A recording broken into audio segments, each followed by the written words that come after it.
Úbeda Historia.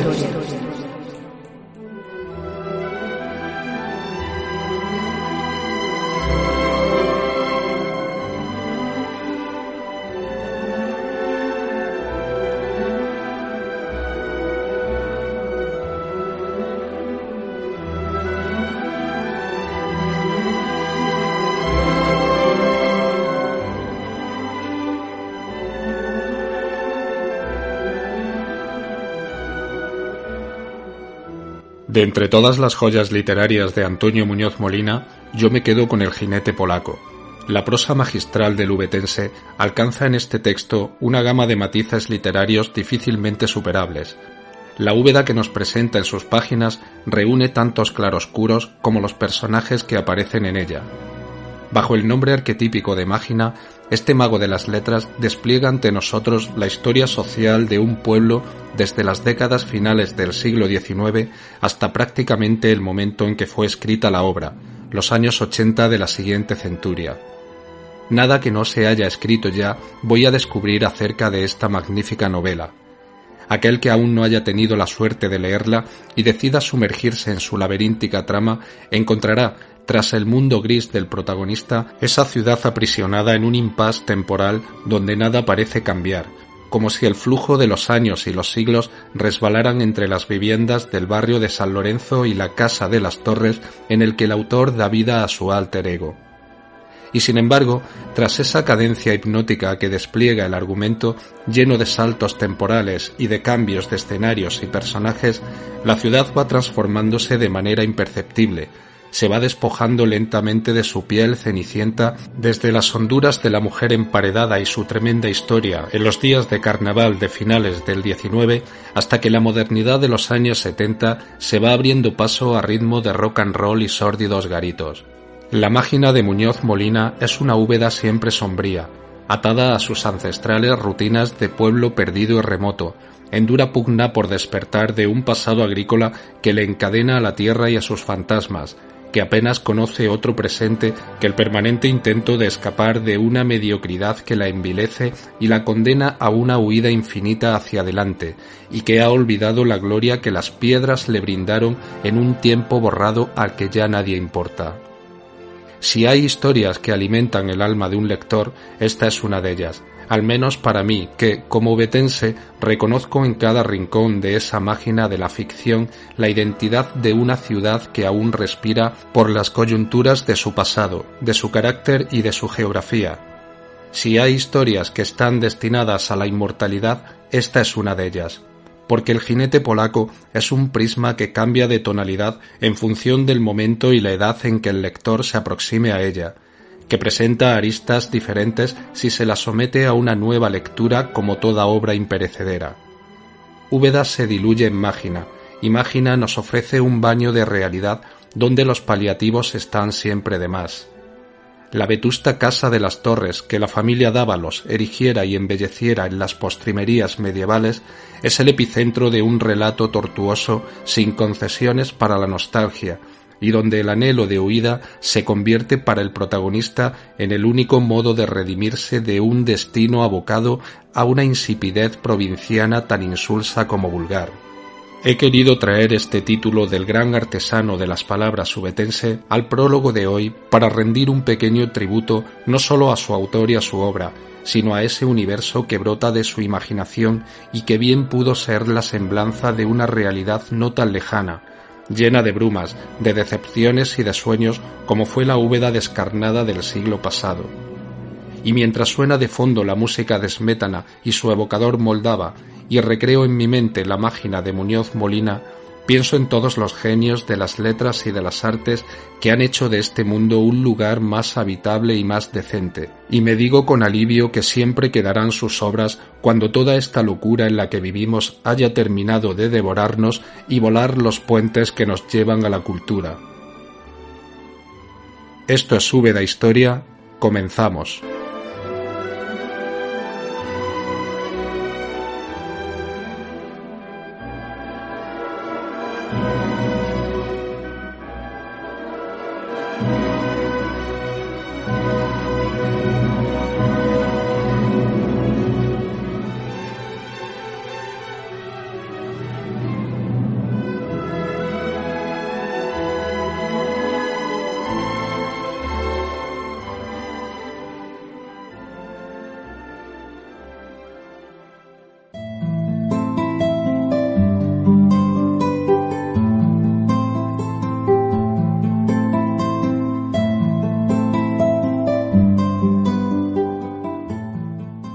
El XVI es un siglo definitorio para Úbeda.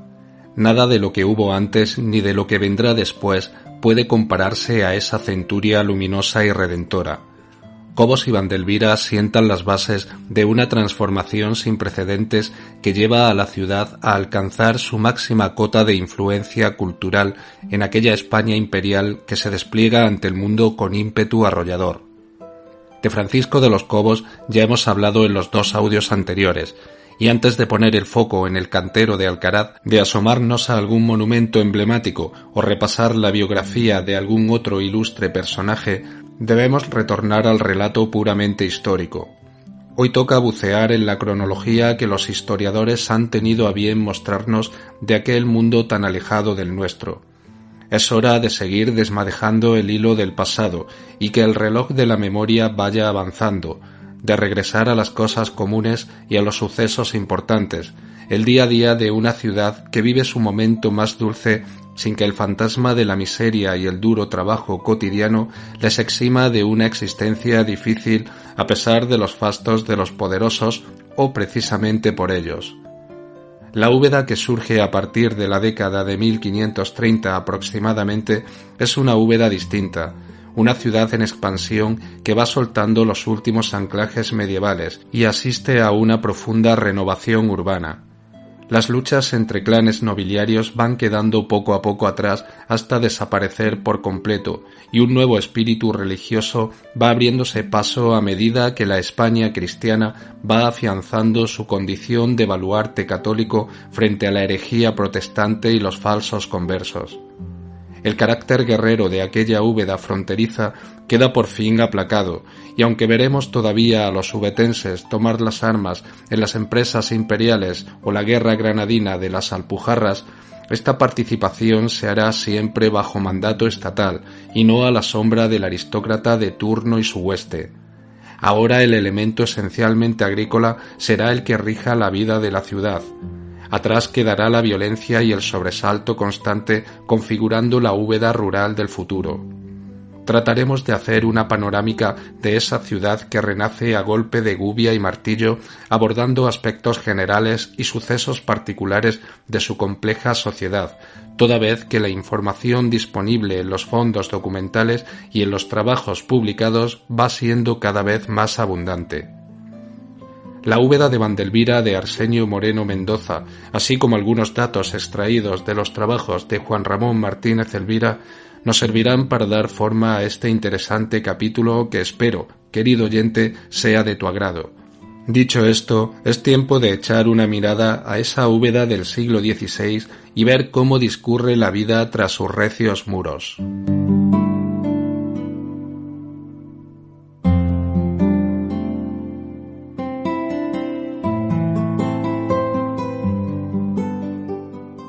Hagamos en primer lugar un breve repaso a la actividad económica de la urbe. ¿Cuál era la base productiva de la Úbeda tardo-medieval y renacentista? O lo que es lo mismo, ¿cómo se ganaba la vida el ubetense de a pie, ese sufrido pechero siempre al albur de las inclemencias del tiempo y de los caprichos de los poderosos? Mesía de Contreras hacía esta breve descripción del campo ubedí en el siglo XVII. Tiene olivares y viñas, y otros frutos cuanto ha menester y que le sobran, pero lo que es campiña para pan la tiene grande y fértil, y que suele ser muy de ordinario el alorí de la Gran Sevilla, y de otros muchos lugares. Dispone la ciudad desde tiempos muy anteriores de enormes extensiones destinados a dehesa y de grandes baldíos. Estas tierras pertenecían al común, es decir, eran propiedad colectiva del municipio, pudiendo hacer uso de ellas la población. Dada la penuria constante en que se hallaban la corona y los distintos concejos del reino, a menudo estas extensiones eran vendidas a particulares, produciéndose las consiguientes roturaciones. No siempre estas operaciones se hacían con todas las garantías legales. Era bastante común que el poder municipal corrupto otorgara lotes de tierra al patriciado urbano que le ofreciera una oferta más tentadora. Esto nos suena a las célebres recalificaciones de suelo de las últimas décadas. Como veis, nada nuevo bajo el sol. Así vemos cómo en 1556 el personero Hernando Segura ya eleva una queja al ayuntamiento criticando cómo los regidores de Úbeda y Baeza Han talado más de 5 leguas de monte y encinar y tierras de dehesa para arrendarlas a terceras personas. También vemos en estas prácticas un anticipo de las desamortizaciones del 19. Actividades de este tipo se van haciendo cada vez más comunes a lo largo de la centuria, de manera que el descarado expolio es ya tan dramático que en los años 70 los ganados de la ciudad no encuentran sitio donde pastar en 3 leguas a la redonda. El resultado de esta privatización es que los vecinos más desfavorecidos y que dependían de estos terrenos comunales, por ejemplo, pastores, carboneros, recolectores, pegujaleros, entre otros, pierden o ven muy mermado su medio de vida en beneficio de una clase dirigente enriquecida y detentadora del poder en las instancias locales. Sin embargo, y a pesar de las privatizaciones constantes, parece ser que la situación de la ganadería en Úbeda sigue manteniendo, como ya ocurriera en el pasado, un papel muy relevante dentro de la riqueza productiva. Sirva como dato que en torno a un 47% de la actividad agropecuaria está representada por la ganadería, frente a un 53% de la agricultura, porcentajes como puede observarse muy similares. Destaca sobre todo la cría de caballo, heredera de una tradición que se remonta a la época árabe. Una real provisión de 1705 dice que Úbeda disponía de muchas yeguas y de las mejores razas de toda Andalucía, de adonde salen muchos caballos para la real persona y para remontas de su majestad. Sobre el estado de conservación de calzadas y caminos, elemento fundamental para el desempeño de agricultura, pastoreo y comercio, la verdad es que no podía ser peor, sobre todo en las estaciones húmedas del año. El concejo hacía denodados esfuerzos por mantener las vías transitables a través de empiedros y cunetas o el tendido de pontanillas para salvar el curso de los arroyos, pero aún así las comunicaciones solían ser lamentables. También se arbitraban medidas para limitar vehículos de carga en los tramos vulnerables. Úbeda y Baeza así lo establecen en 1545 en el camino que une las dos localidades, dado el elevado coste que supuso su reparación. Para persuadir a posibles infractores decretan que por esta calzada no se dé paso a carro ni carreta ni chirrión ni piedra de molino, so pena de que sea quemado y pagar 1000 maravedíes. Lógicamente se quema al vehículo, no al conductor. La justicia era dura pero no sádica. La actividad rural ocupaba un 50% de la población activa ubetense. Veamos ahora otros sectores que aportan riqueza a la economía local.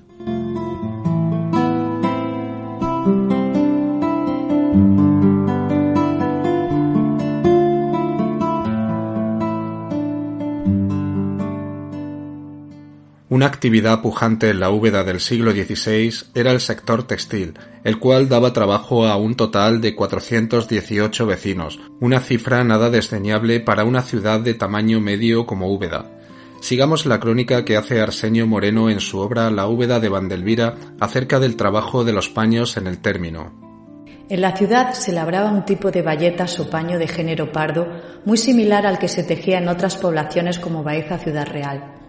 También sabemos que a la población llegaban incluso bayetas en blanco y jerga para ser batanadas, limpiadas y cardadas y entregadas de nuevo ya refinadas a otros lugares de origen.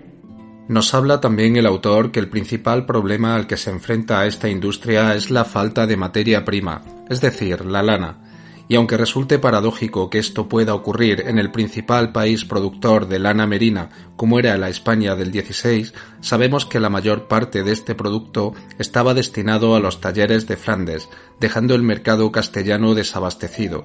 Y es que no era fácil disputar con la todopoderosa Mesta cuando estaban en juego sus intereses. Pero si hay una actividad con un innegable arraigo en la población y que se ha convertido a día de hoy en imagen de calidad de la Úbeda moderna, es la cerámica.